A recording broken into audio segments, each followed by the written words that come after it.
तो आप तीनों को यहाँ लगा के रखते हो, यहाँ रखते हो। तीनों तीनों से You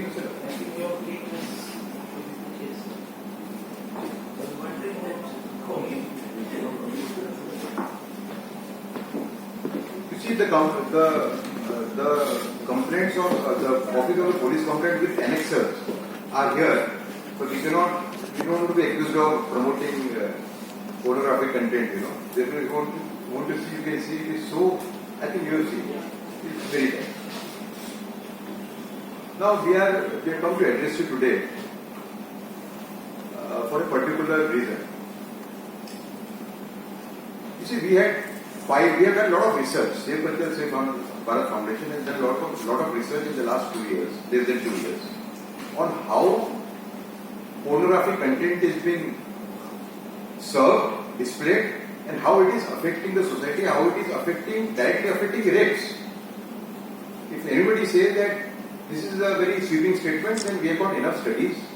And if you look at the investigation reports of the police in rape cases, I think 90-80% of rape cases as of now, they say that that person saw pornographic content and then he was, spurred to do it. So we had filed complaints against Netflix, against X, and against Alt before Delhi police in the last about 3 months. Now, something which is affecting India's future as a great nation. How Delhi police reacts to it? It doesn't give us a direct reply. We file an RTI, and through RTI we come to know that they have rejected our complaints and not filed FIRs on very flimsy grounds. They have cited some case of Ram Gopal Verma and some state government, and that they have used it to refuse filing FIR based on our complaint, which is totally, because Ram Gopal Verma was associated with obscene stuff. It was not pornography. Our thing is pornography. There is a film by Alt which shows a schoolgirl in a school dress, having sex with a boy.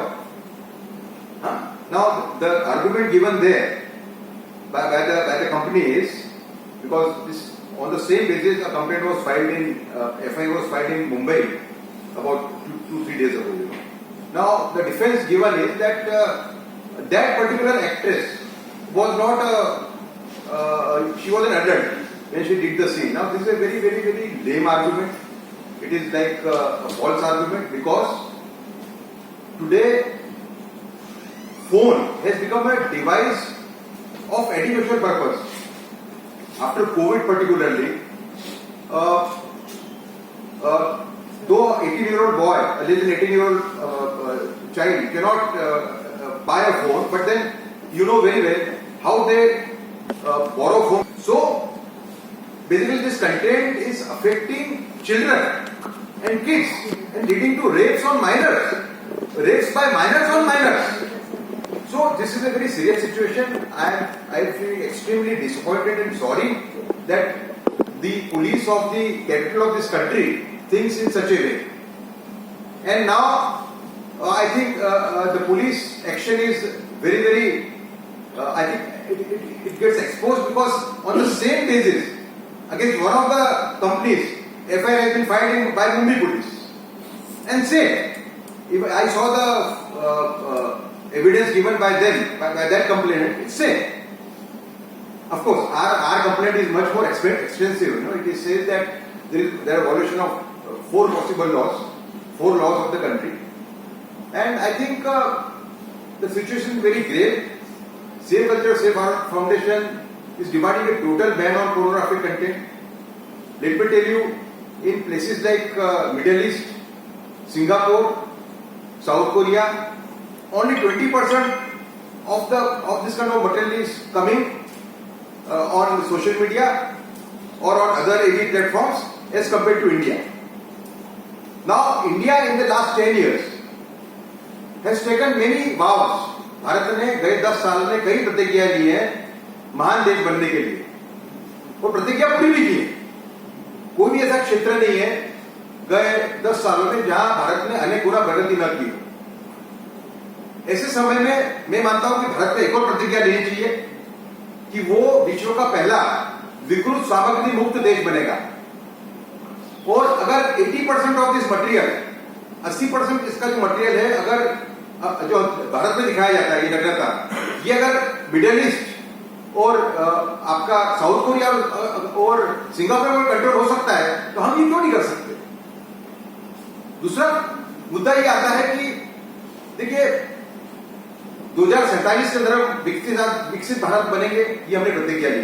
विकसित भारत का मतलब एक हम उसको और analyse हम करें तो हम एक आर्थिक महासत्ता बनेंगे, एक वैज्ञानिक महासत्ता बनेंगे, एक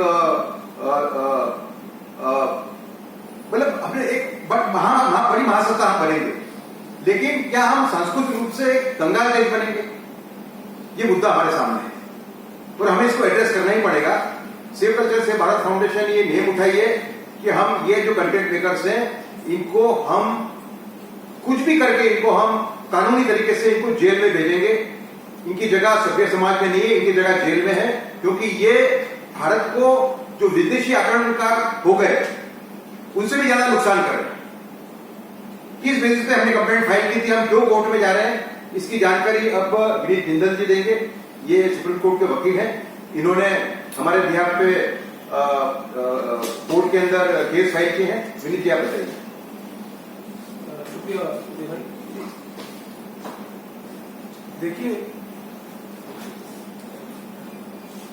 देखिए हम सब लोगों को पता है किस तरह का कंटेंट हम कहें कि बहुत इजीली एक्सेसिबल हो गया है, जो सामाजिक रूप से, हम कहें सांस्कृतिक रूप से और कानून की अगर हम बात करते हैं तो कानून के हिसाब से भी गलत क्यों है।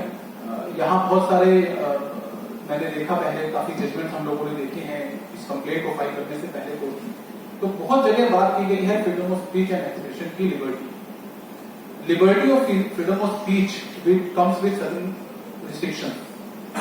ऐसी कोई भी चीज जो आपके सामाजिक ताने बाने को खराब करे, आपके माइंड को इफेक्ट करे नेगेटिवली, साथ साथ जिस तरह का कंटेंट अभी कहीं हम, जैसे उदय भाई ने बताया कि किस तरह से डिवाइसेस का यूज करके इजीली एक्सेसिबल हो रहा है लोगों को। स्पेशली मैं कहूं कि जो यंग जनरेशन है, जो 8 साल 10 साल या 12 साल के बच्चे जो उन तक जिस तरह से कंटेंट इजीली कन्वीनियंटली पहुंचाया जा रहा है वो बहुत खतरनाक है हर तरीके से। अब जो कंटेंट हमने यहाँ पे 3 कंप्लेंट फाइल की है अलग अलग, तीनों कंप्लेंट्स हमने फाइल किया है। पहला एक्स के अगेंस्ट जो कि ट्विटर के नाम से जाना जाता है, दूसरी कंप्लेंट हमने फाइल की है नेटफ्लिक्स के अगेंस्ट जो कि एक बहुत जाना माना ओटीटी प्लेटफॉर्म है, तीसरी कंप्लेंट हमने फाइल की है बालाजी ऑल्ट के। ये कंप्लेंट फाइल करने की जरूरत क्यों पड़ी? हम लोगों ने आपके सामने यहाँ पे 3 कंप्लेंट्स जो है वो आपके सामने रखी है, और उसमें जो एनेक्चर्स है अगर आप वो देखेंगे तो आपको समझ में आएगा कि किस तरह का ऑब्जेक्शनेबल कंटेंट जो है, पॉर्न विद ऑब्ससेनिटी। पॉर्न एक अलग चीज हो गया और ऑब्ससेनिटी का बहुत वाइड हम कहें एक टर्मिनोलॉजी है, और वो टर्मिनोलॉजी कानून के अंदर डिफाइन किया गया है अंदर सर्टेन सेक्शन। उन सेक्शंस के हिसाब से ये जो कंटेंट है जो इन तीनों चैनल्स पे ओटीटी प्लेटफॉर्म और सोशल मीडिया स्पेशली एक्स, जिस तरह का, जैसे हम लोगों ने देखा कि कैसे इलियान मास्क ने अभी 4 महीने पहले एक अनाउंसमेंट किया, जिस अनाउंसमेंट में उन्होंने कहा कि एक्स के ऊपर पॉर्न का जो कंटेंट है वो आप इजीली अवेलेबल करा सकते हैं विद सर्टेन कंडीशंस के वो लोगों तक किस तरह से पहुंचे हैं। यहाँ पे बहुत इंपॉर्टेंट बात है, इस कंप्लेंट को फाइल करने से पहले बहुत बड़ा हमारे सामने एक चैलेंज मैं कहूंगा था मेरे सामने भी, कि सोशल मीडिया के ऊपर इस तरह का कंटेंट अगर अवेलेबल कराया जाता है तो उसको किस तरह से रोका जाए। कि गवर्नमेंट ऑफ इंडिया की अगर हम बात करें तो बहुत सारे मामलों में ये बात सामने आ चुकी है कि सोशल मीडिया के ऊपर जिस तरह का कंटेंट, चाहे वो ऑब्जेक्शनेबल कंटेंट की बात करें या एंटी सोशल एलिमेंट जो है, वो लगातार इस तरह का कंटेंट जो है वो सर्कुलेट करते हैं, तो उसको रोका जाना बहुत मुश्किल है। तो जैसे उदय भाई ने कहा कि ऐसी बहुत सी कंट्रीज हैं जहां पे इन तरह के कंटेंट्स को सोशल मीडिया पे रोका गया है, उसका रास्ता है। ऐसे ही एक्ट ने जो कंडीशंस स्पेसिफाई की हैं यहाँ पे वो बहुत वेग है। उन्होंने कहा कि भाई कोई व्यक्ति जो एक्स पे अकाउंट रखता है और वो एडमिट करता है कि भाई मैं ये कंटेंट देखना चाहता हूँ, वो इजीली वो कंटेंट देख सकता है।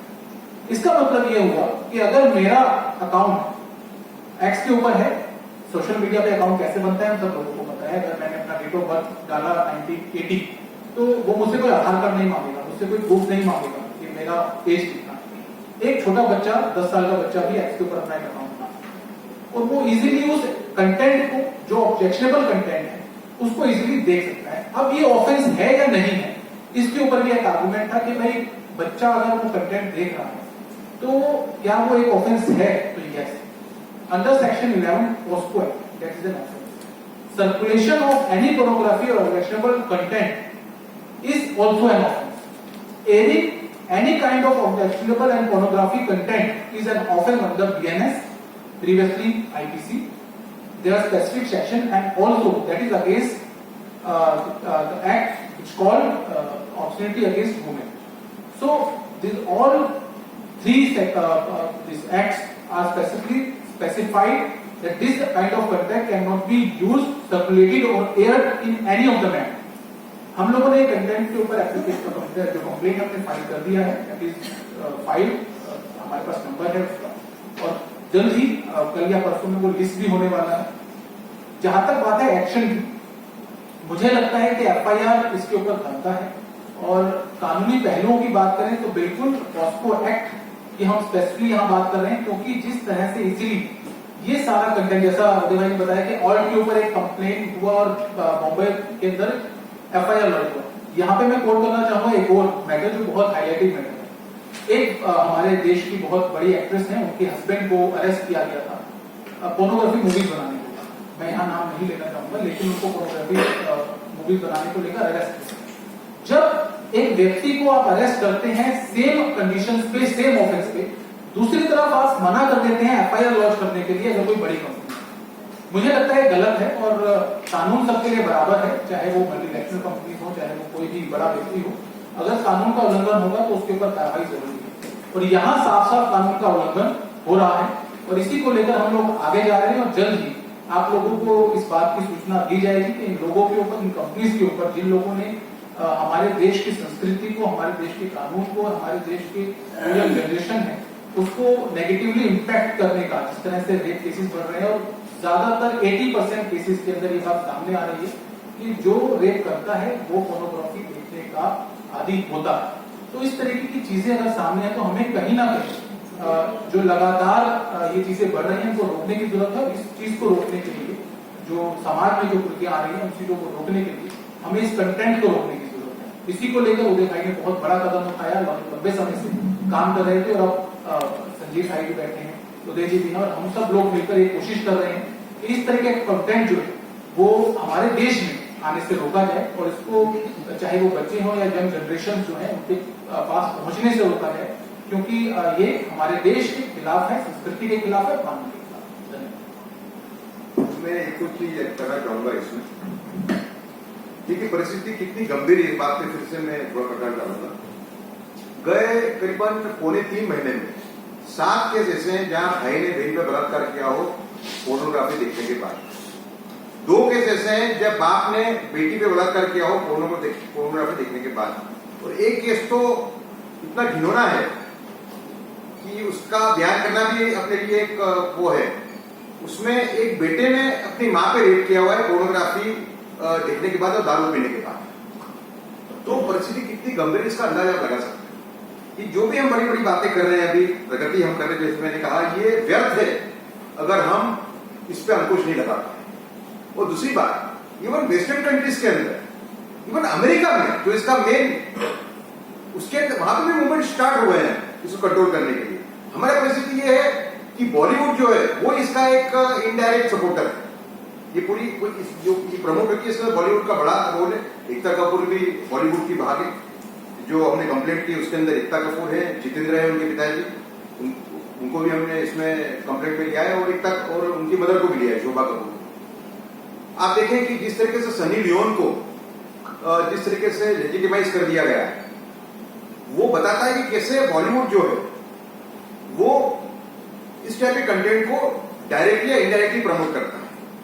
आप देखें अभी रणवीर सिंह जो है दीपिका पादुकोणे के पति, उन्होंने एक एड की अभी 2-3 महीने पहले, एक सेक्स पिल की एड है जो जॉनी सिंस नाम के पॉर्न स्टार के साथ की। जॉनी सिंस जो है ये अमेरिका के एक लीडिंग पॉर्न स्टार है। इसके आप तो अगर इसके उस पर जाओगे ट्विटर पे, इसकी फोटो आप देख नहीं पाओगे, कपड़े ही नहीं पहनता, समझो ना, ये परिस्थिति है, समझा। तो मुझे लगता है कि इसके अंदर सबको समझने की आवश्यकता है, सरकार का इसमें रोल नहीं, सबका रोल है। तो मैंने सोचा कि उस टाइम पे रणवीर सिंह को श्री मुकेश अंबानी के सेलिब्रेशन में कोई न्योता था जामनगर के अंदर, तो मैंने ट्वीट किया उसमें कि it is the duty of the civilized society not to promote porn culture, not to legitimize porn culture. I would have felt extremely happy had Mukesh Ambani family not invited Ranveer Singh after that ad. तो इसमें देखिए सबको, देखिए इसमें कोई बचने वाला नहीं, ना हिंदू बचेगा, ना मुसलमान बचेगा, ना इसमें पैसे वाला बचेगा, ना गरीब बचेगा, कोई इसमें बचने वाला नहीं। सबके बच्चे फोन पे देखे। अभी मेरे घर पे एक कुछ समय पहले एक राज परिवार के व्यक्ति आए थे, महाराजा साहब है, महारानी साहब दोनों आए थे, तो मैंने उनको ये बात उनको बताई मैंने, तो उन्होंने एक बड़ा अच्छा इंसिडेंट बताया मुझे। उन्होंने मुझे कहा कि मेरी एक स्कूल चलाती हूँ मेरे गांव में, मेरे सिटी में, और वहां पे मेरी एक दोस्त की बेटी पढ़ती है। मेरे दोस्त का मुझे फोन आया कि महारानी साहब मेरी बेटी जब रूम में से बाहर निकलती, 11 साल की लड़की है, जब रूम में से बाहर निकलती है, मैंने उसको अलग रूम दिया है पढ़ने के लिए, तो वो बिल्कुल थकी हुई होती है, सुबह सुबह 8-8:30 बजे जब निकलती है। मुझे लगता है कि बीमार तो नहीं होगी, माँ बेचारी सीधी समझ नहीं पाई वो, तो उसने इनको कहा महारानी साहब, तो महारानी साहब ने एक काम करो, दिन में जब स्कूल में जाती है तो उसके रूम में तुम पर्दे का हिस्सा खुला रखो डोर के पास, तो देखो रात को क्या करती है। तो वो जब गई 11:30 बजे देखने, तो 11:30 से 2 बजे तक वो बिटिया जो थी उसने सिर पे चादर डाल रखी थी और वो फोन पे कुछ देख रही थी। फोन की लाइट देखी, उनको लाइट बंद कर दी थी उसने, सिर्फ फोन की लाइट माँ को देखी। माँ रूम में आती थी, वापस जाती थी, रूम में आती, 2 बजे लाइट बंद हुई, तो उन्होंने फिर से फोन किया महारानी साहब को, ये कल वाक्य मेरे साथ हुआ है रात को। तो बोला मैं अब समझ गई हूँ क्या है, एक काम करो, ये कुछ उल्टा सीधा देख रही है फोन पे, इसको आप अगर रात को नॉक करके खुलवाओगे दरवाजा तो ये मानेगी नहीं, तो आपको इसको समझाना पड़ेगा, छोटी उम्र की लड़की है, बेटी आपकी समझाइए उसको कि बेटा छोटी उम्र में गलतियां होती, बता तो क्या करती है। तो उसने बताया कि रात को मैं रोज रात को ये मटेरियल देखती हूँ, 11:30 से 12 से लेकर 2 बजे, उसके लिए सुबह में थक जाए। तो बहुत परिस्थिति गंभीर है इसके अंदर, कोई इससे बचने वाला नहीं। कोई मानता हो कि मेरा घर मैं बच जाऊंगा, मेरा घर वाला है, ऐसा नहीं। ये मतलब फोन पे आ रहा है, ये समय बड़ी बात है, फोन पे आ रहा है तो क्या सभी देख रहे हैं। और आप कितने भी संस्कार बच्चों को दो, अगर उनके 10-12 साल के लड़के पे फोन पे आ रहा है तो वो अपने आप उससे वंचित नहीं कर सकते, उससे प्रभावित होने ही वाला है। और देखो उसका जो प्रतिबिंब है वो है, इतने सारे केसेस हो रहे हैं आजकल, 12 साल का लड़का 8 साल की लड़की पे रेप कर रहा है, 10 साल का लड़का 5 साल की लड़की पे रेप कर रहा है, रेप करने का प्रयत्न कर रहा है। अभी ये अपने चंद्रबाबू नायडू और पवन कल्याण दोनों बिल्कुल स्तब्ध हो गए, जहां वहां पे आंध्र प्रदेश में 3 लड़के, एक 12 साल का, एक 15 साल का, इन्होंने 8 साल की लड़की रेप किया, उसको मार दिया।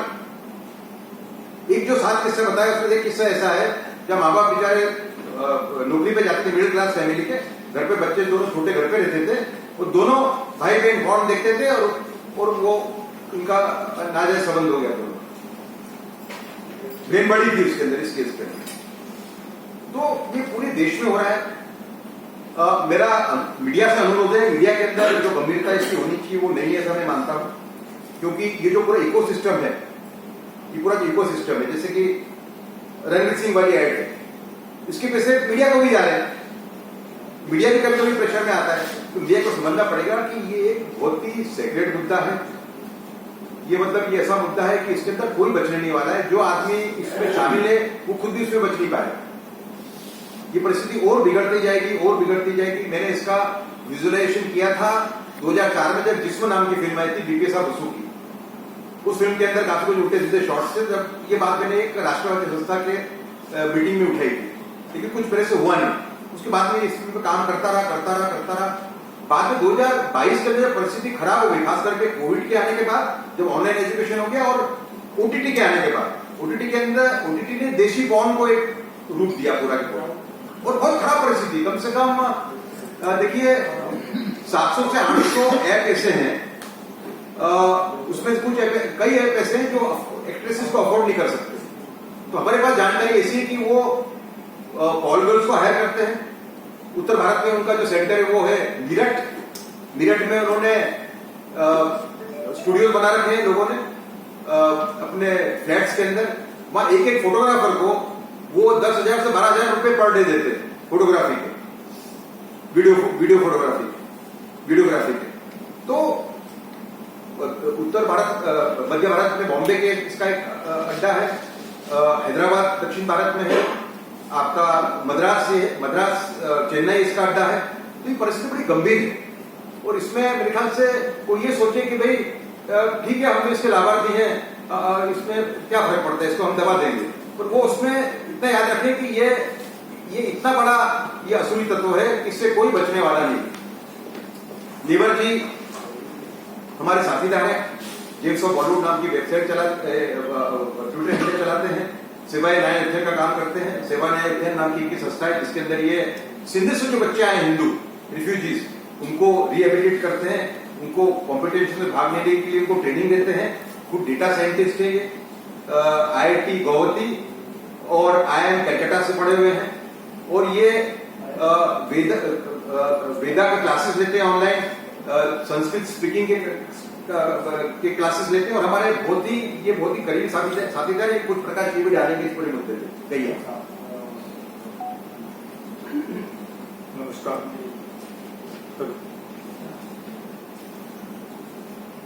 देखिए, लीगल मुद्दा और एक क्या है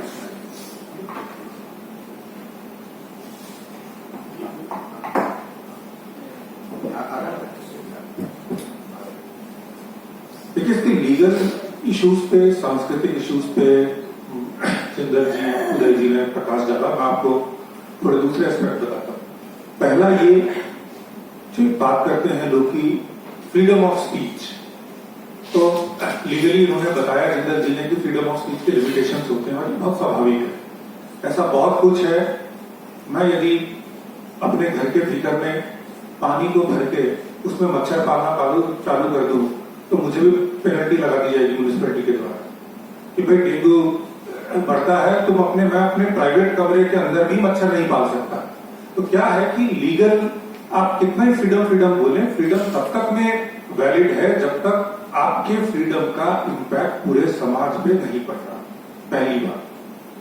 दूसरी बात, सेंसर बोर्ड 1950 के अराउंड बना, उसके ऊपर आज तक किसी ने डिमांड नहीं की कि सेंसर बोर्ड जब है तो उसमें कुछ भी दिखाने की आजादी क्यों नहीं है। उस पर तो मैंने कभी नहीं देखा कोई आंदोलन हुआ, जबकि सेंसर बोर्ड जो सिनेमैटोग्राफिक एक्ट के अंदर में बना है, वहां तो फर्स्ट ऑफ ऑल फिल्म का इजी सर्कुलेशन नहीं है।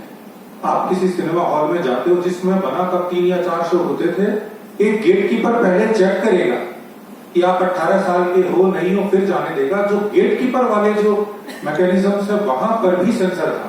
और यहां पर हम बात कर रहे हैं ये मोबाइल, इसके ऊपर 24/7 आप बटन दबाओ और जो चाहे देख सकते हो, उसमें आप कहते हो कि इसमें सेंसर की आवश्यकता नहीं है। तो या तो फिर इस फ्रीडम की बात है, तो जो ये इसकी फ्रीडम के पक्ष में बात करते हैं उनको पहले आंदोलन करना चाहिए कि सेंसर बोर्ड को बंद किया जाए। संसद के अंदर में हर सांसद को भी नंगा घूमने आने की भी आजादी दे दी जाए। मैं बहुत क्लियर कर रहा हूं, जो एक नियम बना हुआ है कि स्कूल के 100 मीटर के दूरी तक में भी आप एक शराब की दुकान नहीं खोल सकते। आप ये कहते हो कि उस स्कूल के अंदर में जो टीचर है उसको भी पोर्नोग्राफी या वहां पर भी मैं अपना बैठ के इस चीज आइटम बेचना चालू कर दूं, तो ये एक हिपोक्रेसी है। हमको एक तरफ आना पड़ेगा। दूसरी बात है कि आज के दिन तो एक और ये बड़ा फ्रॉड चलता है कि नहीं पोर्नोग्राफी के पॉजिटिव इफेक्ट्स भी होते हैं, आदि होते हैं। ये जितने स्टडीज हैं उनको मैंने स्टडी किया क्योंकि मैं तो डेटा साइंटिस्ट हूं, ये सारे बड़े वेग स्टडीज हैं। मैक्सिमम ये स्टडीज ये बोलते हैं कि बिल्कुल जो रिप्रेस्ड सोसाइटी टाइप के सिचुएशन में अगर कोई थोड़ा बहुत देखता है उसका क्या इम्पैक्ट पॉजिटिव या नेगेटिव। हम यहाँ पर बात कर रहे हैं 24 घंटा एक्सेस टू पोर्नोग्राफी, और उसके ऊपर में आज का साइंस, जो लोग न्यूरो साइंस को जानते हैं उनको पता है कि आपके ब्रेन का पूरा डोपामिन सर्किट बिगाड़ देता है। साइंटिस्ट ये बोल रहे हैं कि we are sitting on a psychiatric epidemic. आज से 15-20 साल बाद हमारे सारे बच्चे सब कोई पागल होंगे। आज भी पागलपन बढ़ते जा रहे हैं। तो ये हम एक साइकेट्रिक क्राइसिस की ओर से गुजर रहे हैं। अगला मैं एक अपने ही संस्था की बात करता हूं। मैं सेवानायक उत्थान फाउंडेशन चलाता हूं। स्लम के बच्चे जो रिहैब रिफ्यूजी के बच्चे आए हैं, वो आप उनके घर देखोगे तो झोपड़ी में ऐसे डंडा लगाकर, एक कोई तख्त लगाकर उस शेड में रह रहे हैं। उन बच्चों को हम पिछले 2 साल से ट्रेन कर रहे हैं। क्लास 6, 7, 8 की लड़कियां, आप सोचिए, उनको हमने ट्रेन किया। ह्यूमन पोटेंशियल क्या है उसकी मैं बात बता रहा हूं। रोबोटिक्स के अंदर में आईआईटी बॉम्बे में इंटरनेशनल कंपटीशन में, आईआईटी बॉम्बे में, आईआईटी दिल्ली में फाइनल्स में जाकर उन्होंने नाम कमाया, नेशनल न्यूज बना। सबने पूछा कि कैसे हुआ, तो मैं बोला कि सब हो सकता है, आपको बच्चों के फोकस को लाना पड़ता है। यही टैलेंट हम बात करते हैं महासत्ता बनने की, विश्व गुरु बनने की, इस कैपेबिलिटी को जो यहां तक हमको ले जाके जा सकता है। मैंने तो 5, 6, 7 के बच्चों के साथ देखा था। वो बच्चों को हम चाहते हैं कि पॉर्न देखकर वो पूरा का पूरा अपना जीवन नष्ट कर ले। अगली बात करते हैं एक पेरेंटल लॉक होता है। फिर सच बोलूं तो मैं तो डेटा साइंटिस्ट हूं, मुझे नहीं मालूम कि मेरे फोन में पेरेंटल लॉक लगता कैसे है। मैंने 2-4 बार लगाने का प्रयास किया तो बोलता पहले गूगल में जाकर ये साइन करिए, ये वाला कोई पासवर्ड लाइए, करिए। और यहां हम उस देश में रहते हैं जहां पर मेजॉरिटी, आप जब कहते हैं कि मोबाइल की पेनिट्रेशन हुई है तो स्लम्स में अधिक हुई है, उन स्थानों में अधिक हुई है जहां पे माता पिता दोनों को सर्वाइवल के लिए बच्चों को घर में छोड़कर जाना पड़ता है। मैं दिल्ली की ही एक बात बता रहा हूं जहां पर ये एक स्लम में कुछ वर्ष पहले 3 बहनें, माता पिता दोनों जाते थे। तीनों बहनों के साथ में 35-40 साल का व्यक्ति आकर यौन शोषण करता था, उनको पोर्नोग्राफी दिखाकर। ये बात मैं कर रहा हूं कोविड के पहले की। और आज के समय अभी मेरा एक केस चल रहा है हैदराबाद के अंदर में, जहां पे, और पुलिस वहां पर भी ऐसी पुलिस है, सॉरी, वो बोलती है कि नहीं ये हैदराबाद का केस है कि तेलंगाना, क्योंकि उनका होम टाउन तेलंगाना में है, वो हैदराबाद में रहते हैं, तो केस नहीं फर्ज हो रहा। पिता रेगुलरली पोर्नोग्राफी देख के दिखाकर अपनी बेटी का बलात्कार करता है। हम एक एपिडेमिक के ऊपर में बैठे हुए हैं ना। यहाँ पे ये कोई फ्रीडम का स्कोप नहीं है। या फिर मांगो डेंगू का मच्छर, या कोरोना के टाइम पे मैं बिना मास्क के निकलता था तो मेरा फ्रीडम नहीं होता था, पिटाई होती थी, पुलिस जो है लाठी से भी मारती थी। मैंने आज तक नहीं देखा कि अभी भी किसी ने उसके लिए कोई ह्यूमन राइट्स के ऊपर में इश्यू बनाकर कुछ भी आज तक कोई बवाल किया है, कोई नहीं कर रहा बात। ये फ्रीडम की बात नहीं है। हम एपिडेमिक में बैठे हैं, हम अपने बच्चों का सर्वनाश कर रहे हैं। ब्रेन का पूरा डोपामिन सर्किट, न्यूरोसाइंस बोलता है, पूरा डोपामिन सर्किट बिगड़ जाता है। आप एफर्ट ना करके इजी आपको मिलता है। और ये जो कंपनियां हैं, इनका क्या जाता है, ये स्कूल में एक तरफ आप बोल रहे हैं मोबाइल का पेनिट्रेशन करो, कैशलेस पेमेंट करो, बैंकिंग मेरे को जो है वो मोबाइल में मिलेगा, एजुकेशन मेरे को मोबाइल में मिलेगा। लोग यहाँ पर स्कीमें निकाल रहे हैं कि आईपैड बच्चों को दिया जा रहा है कि आप आईपैड के द्वारा एजुकेशन लीजिए। पर यह बात भी सच है कि 18 साल से नीचे का बच्चा तो कोई सिम भी नहीं खरीद सकता, तो वो किसकी मर्जी पे है। हमने एक कंप्लेन फाइल किया था आर्ट बालाजी के ऊपर में, तो उनका ये था कि भाई हम एक डिस्क्लेमर दिखाते हैं बच्चे को कि आप 18 साल से ऊपर हो या नहीं। मैं एक बात पूछ रहा हूं, आप में से कोई भी बताइए, आप लीगल व्यक्ति हो, मैं अगर किसी बच्चे को यहां पर बैठाऊंगा और बोलूं बेटा तू पॉर्न देखेगा, और मैं बोलूं कि डिस्क्लेमर, और उसने यस कर दिया, बच्चे का कंसेंट वैलिड है क्या लीगली? बच्चे का कंसेंट लेकर उसको पॉर्न दिखाना, अगर मैं दिखाऊं तो मेरे को जेल डाल दिया जाएगा अगर मैं पब्लिकली करूं। लेकिन आप मैकेनिज्म के द्वारा दिखा रहे हो, मुझे बहुत दुख होता है। हम इतना निर्लज्ज समाज बन गए हैं कि हमारे समाज में प्रायोरिटी होनी चाहिए। हमारा समाज का तो मोटो होना चाहिए, we are a child first society. पहले बच्चे फिर हम तो बड़े हो गए भाई, अपने बच्चों के लिए जिए। हम बोले नहीं, हमारे अंदर हवस की इतनी गंदी आग है, हम हवस की गंदी नाली के कीड़े, सॉरी मैं बॉलीवुड की भाषा यूज कर रहा हूं तो उन्हीं के डायलॉग, हम हवस की गंदी नाली के ऐसे कीड़े हैं कि अपने इस हवस को पूरा करने के लिए बच्चे जाए भाड़ में, उनके एजुकेशन जाए भाड़ में, वो देखे नहीं करे, आप जानते हो उसका क्या होगा। मुझे तो भाई, मैं रात होती है मेरे अंदर शरीर में पता नहीं कहां का क्या कुछ होने लगता है, मुझे अपने हार्मोन्स के उसके लिए चाहिए बच्चे गए। इस तरह के इरेस्पॉन्सिबल अगर कोई माइंडसेट वाला हो तो उन माइंडसेट वालों को भी जेल में जाना चाहिए। दुख तो इस बात का है कि जेल की वो कैपेसिटी नहीं है, इसलिए जो इसको परपिट्रेट करते हैं डेफिनेटली उसको रुकना चाहिए। और मैं चैलेंज करता हूं जितने भी ये पॉर्न और ये बेचने वाले हैं, वो कोई स्टडी लाकर दिखा दे मेरे को कि 24 घंटा फोन देखने से एंटरटेनमेंट होता है, उससे क्राइम की प्रवृत्ति नहीं होती। वर्ल्ड का सबसे बड़ा सीरियल रेपिस्ट टेड बंडी, वो उस समय में प्री कोरोना 80s की बात बता रहा हूं, उसने कहा था मैं इस लाइन में आया serial killer serial rapist phone देख के जितनों को मैं जानता हूं, उसने मरने के 2 दिन पहले कन्फेशन दिया था, तो ये भी नहीं बोल सकते कि ऐसी झूठ बोल रहा था। फोन देख के मैं क्रिमिनल बना, और अगर रोकना है तो इसको भी रोको। आज के दिन यूएस तो पागल हो चुका है वोकिज्म और सब कुछ को लेके। भारत जो अब तक अपनी संस्कृति के बल पे था, हम यहाँ पर कहते हैं हमने श्री राम का मंदिर बना दिया। श्री राम का नाम क्या? मर्यादा पुरुषोत्तम राम। क्या पोर्नोग्राफी मर्यादा पुरुषोत्तम राम है क्या? आज के दिन जब साइंस हुई, ये केवल संस्कृति की बात ही नहीं है। मैं ये कहता था कि अगर संस्कृति का ही एक विरोध हो रहा है, मैं बोलता कोई बात नहीं, संस्कृति चेंज कर लेते हैं। आज तो हमारे संस्कृति के इश्यूज को साइंस ने वैलिडेट कर दिया है। न्यूरो साइंस बता रहा है कि आप अगर इन चीजों से दूर रहते हो तब जाकर आपका ब्रेन का सर्किट काम करता, वरना पागल बनते हो। हम एक हेल्थ इशू, ये पब्लिक हेल्थ इशू है, ये एक क्राइम का इशू है, और इसलिए हम सबको इस पे काम करना पड़ेगा।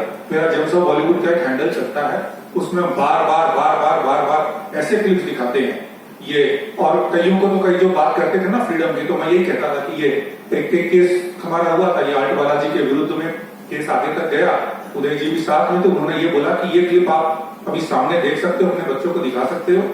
उसके बाद में उनके सारे पैनल्स में बड़े बड़े लोग थे, सेलिब्रिटीज के लोग थे, जो फिल्म इंडस्ट्री के भी लोग, इतना शर्माए कि उन्होंने, जो मेरे को पहले थ्रेटन कर रहे थे कि आपने फाइल क्यों कर दिया कंप्लेन, उन्होंने उस सीन को ही हटवा दिया और बोला नहीं ये गलत है, we can not make this happen.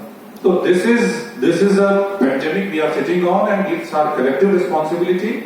और ये कोरोना और अब से लेकर सबसे बड़ा, मुझसे आप कहो तो खतरा है, घर घर में घुस घुस के कैंसर फैलता है। धन्यवाद।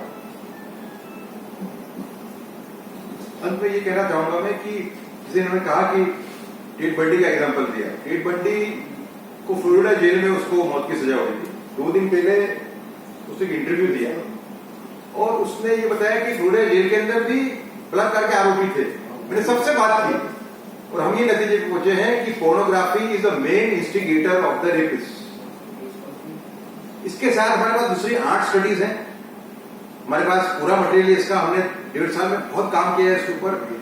मतलब जब हमने स्टार्ट किया उस टाइम पे तो फेसबुक पे आता था इस टाइप का, ससुर बहू का व्यभिचार, शिक्षक विद्या, इस टाइप की फिल्में आती थी।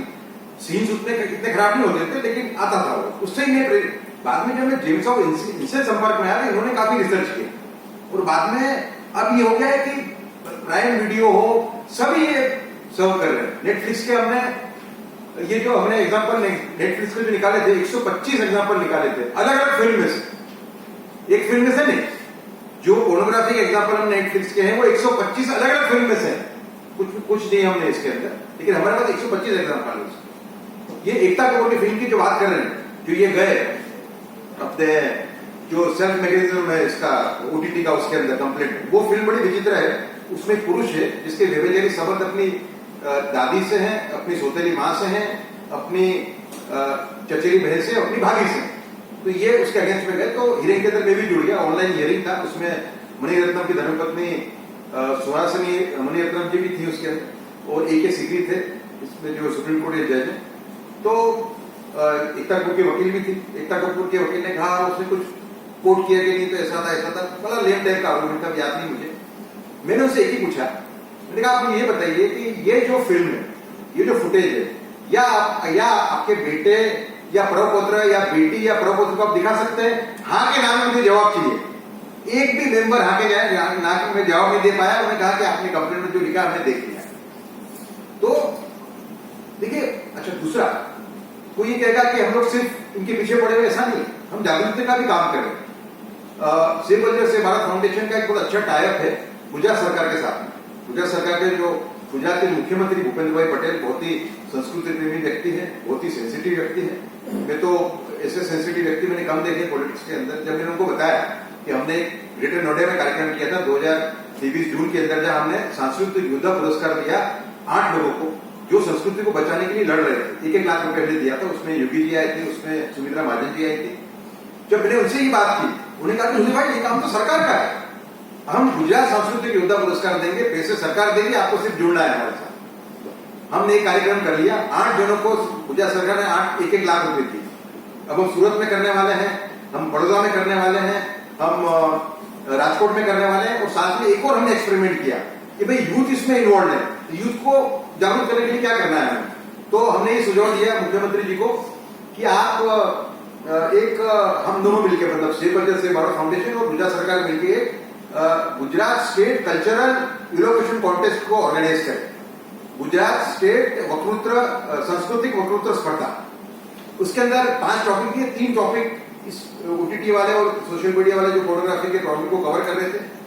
सब 5500 स्टूडेंट ने भाग लिया और 600 कॉलेजों में भाग लिया। फाइनल के अंदर 33 लोग आए, 33 में फाइनल में जो बोले वो पूरे फाइनल में बैठा था। इतना बढ़िया, मतलब मेरे लिए मन में आशा की किरण जगी। जो लोग ये कहते हैं कि इस टाइप का हम स्टेप लेंगे तो यूथ हमारे विरुद्ध हो जाएंगे, वो गलत है। कई लोग ऐसा मानते हैं कि इसमें यूथ हमारे विरुद्ध हो जाएंगे। देखिए, यूथ जो पोर्नोग्राफी देख रहा है उसको भी मालूम है कि मैं गलत कर रहा हूं। उसको ये कहा जाए कि इसके वजह से रेप हो रहे हैं, इसके वजह से छोटे छोटे बच्चे रेप कर रहे हैं, तो वो हमेशा जरूर प्रेरित होगा, जरूर इन्फ्लुएंस होगा। ये मानना कि हम पोर्नोग्राफी बंद करेंगे तो यूथ हमारे विरुद्ध में हो जाएंगे, ये गलत सोच। इसलिए हमने 2 चीज इसमें कही है। एक तो हमने कंप्लीट बैन की मांग की। हम भारत सरकार से एक निवेदन करते हैं कि ये परिस्थिति को देखते हुए, गंभीर परिस्थिति को देखते हुए पोर्नोग्राफी के ऊपर कंप्लीट बैन लगाए। हमने टिकटॉक बैन किया है, हमने पोर्नोग्राफी वेबसाइट इसी सरकार ने भूतकाल में बैन की है। एक बार 800 की थी, एक बार 500 की। सवाल रहा कि वो वेबसाइट वापस आ जाती है, तो टेक्नोलॉजिकली हम आगे बढ़ चुके हैं।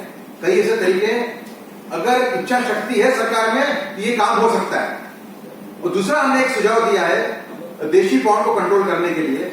हमने ये कहा है कि एक लॉ ऑफ एथिक्स कोड का गठन हो, जो ये कहे कि जो लोग इस टाइप का परोस रहे हैं और बना रहे हैं, वो भारत की संस्कृति को जो नुकसान विदेशी आक्रमणकारों ने किया उससे भी ज्यादा नुकसान कर रहे हैं। वो रेप को बढ़ावा दे रहे हैं, एंटी नेशनल एक्टिविटी कर रहे हैं। तो उनपे एंटी नेशनल एक्टिविटी का चार्ज लगे। उसमें एक तो सबसे पहले तो उसमें एक परमिसिबल लिमिट तय हो, सीन की, थीम की और भाषा की। एक कमिटी हो, ब्रॉडली रिप्रेजेंटेड कमिटी हो, उसको तय करें उस लिमिट को अगर producer, director, actor, actress, photographer, story writer, broadcaster और डिस्ट्रीब्यूटर उल्लंघन करता है उसका, तो 4 महीने में उसकी ट्रायल होगी। अगर वो कन्विक्ट होता है तो उसको 10 से 20 साल की सजा मिलेगी। देखिए, अमेरिका के अंदर ड्रग पेडलिंग के अंदर 50-50 साल की सजा है। ऐसा नहीं कि दुनिया में ऐसी चीजें नहीं है। 10 से 20 साल की सजा होगी, 3 साल तक उसको बेल नहीं मिलेगी। मुझे कोई ने कहा कि 3 साल तक बेल नहीं, तो टेररिस्ट का प्रावधान है। मैंने कहा ये कल्चरल टेररिस्ट ही है भाई। 3 साल तक बेल नहीं मिलेगी। जो मटेरियल उन्होंने मार्केट में डाला है वो भी उनको विड्रॉ करना पड़ेगा। और बर्डन ऑफ प्रूफ जो पहले 498 के अंदर होता था डाउरी के केस के अंदर आरोपी पे, वो आरोपी पे हो। कई लोग कहते हैं कि भाई ये कैसे पॉसिबल है। तो मैंने कई लोगों से बात की, संतों से बात की है, मैंने गुरुदेव श्री रविशंकर से बात की है, मैंने योगा श्री रामदेव से बात की है। रामदेव जी तो मुझे इस मूवमेंट को बड़े अच्छी तरह सपोर्ट करते हैं, कई सालों से कर रहे हैं। वो जानते हैं मैं कई सालों से काम कर रहा हूं इसमें। कई संत हैं, अवधेशानंद जी हैं, उनसे हम संपर्क में हैं। सभी ये मानते हैं कि ये एक सात्विक लड़ाई है। और मैं भी ऐसा मानता हूं